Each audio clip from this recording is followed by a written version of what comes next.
Boost అదే గస్సాగా అయిపోయింది. Sir Sonia book ఆటంకాలు, మారిన పబ్లిషర్స్, ఎన్డీఏ ఒత్తిడే కారణమా? ప్రతిదీ రాజకీయం మీద. సోనియా గాంధీ గారు బిలాంగింగ్ అనే ఒక పుస్తకం రాస్తున్నారు, బంధం, భారతదేశంతో తన బంధం గురించి మనం ఇదివరకు మాట్లాడాం.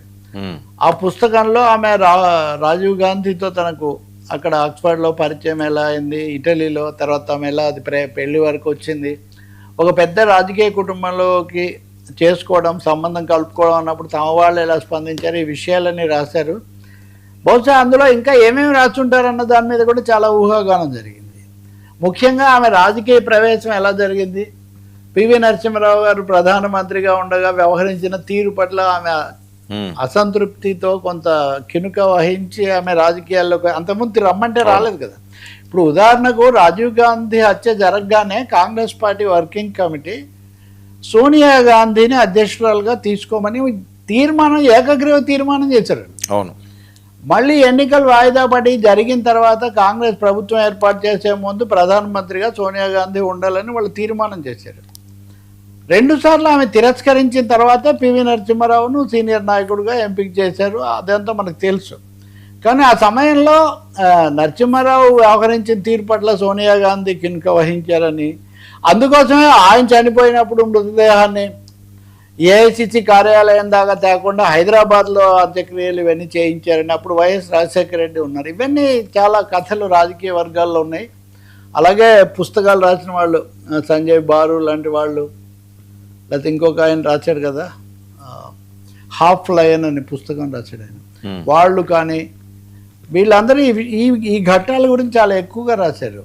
ఇప్పుడు సోనియా గాంధీ ఈ పుస్తకంలో ఆ రాజకీయ రహస్యాలు, అంతర్గత పరిణామాలు చెప్తారా అన్న సస్పెన్స్ చాలా ఉంది. అంతకంటే ముఖ్యంగా ప్రధానమంత్రిగా ఆమె ఉండాలి అని కాంగ్రెస్ పార్టీకి లేదా యూపీఏకు మెజార్టీ వచ్చిన తర్వాత కూడా ఆమె అందరినీ షాక్ చేసే విధంగా Manmohan Singh prime minister, it is pure personal sudden decision. దేశంలో ఎవరికి తెలీదు ఏం జరిగింది, వాట్ హ్యాపెండ్ అని ఇలాంటి విషయాలు ఆమె పంచుకుంటారని చెప్పి అందరు ఎదురు చూస్తున్నారు. తర్వాత మోదీ ప్రభుత్వం వచ్చాక అవన్నీ తెలియదు. ఆ సస్పెన్స్ ఇలా జరుగుతుండగానే ఈ పుస్తకం న్యూయార్క్లో నవంబర్ 10వ తారీఖున దీన్ని విడుదల పెట్టారు.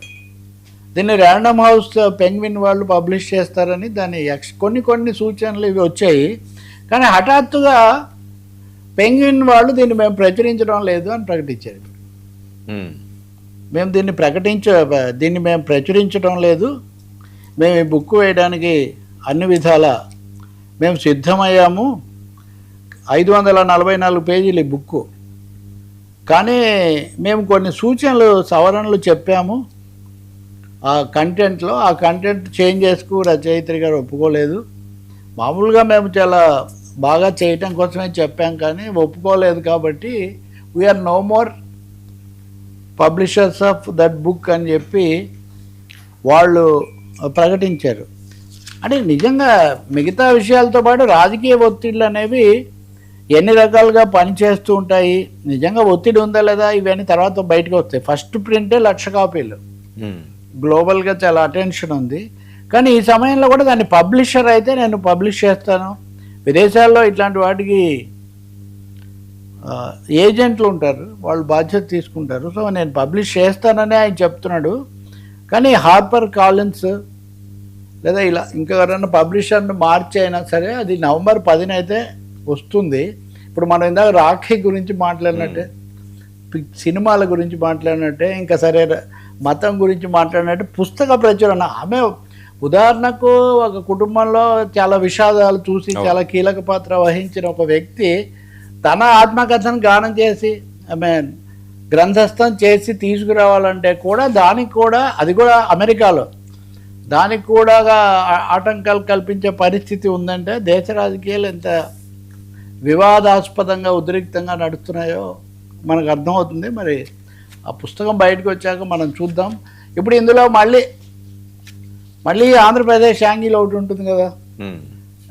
ఇక్కడ వాళ్ళేంటి, జగన్ అప్పుడు ఏం చేశాడో ఆమె రాస్తారు, జగన్ ఎందుకు దూరం అయ్యాడో రాస్తారు, ఆయన మీద కేసులు అవన్నీ. ఇలా నేను అనుకోను అలాంటి చిన్న అన్ని విషయాలు అందులో ఉంటాయని నేను అనుకోను. కానీ ఒకటైతే కనిపిస్తుంది, ఖచ్చితంగా సోనియా గాంధీ 1999 తర్వాత భారత రాజకీయాల మీద చాలా ప్రభావం చూపించి కాంగ్రెస్ పార్టీకి మళ్ళీ పునఃప్రతిష్ఠ చేయడానికి పాత్రధారిగా నిలబడ్డారు.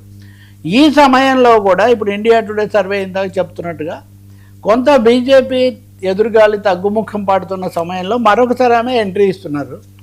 ఈ బుక్ కేవలం బుక్గా ఆమె జ్ఞాపకాలుగానే కాకుండా ఆ భారత రాజకీయాల మీద ప్రభావం చూపించేటటువంటి ఒక అవకాశం చాలా ఎక్కువగా ఉంటుంది. Right sir, thank you.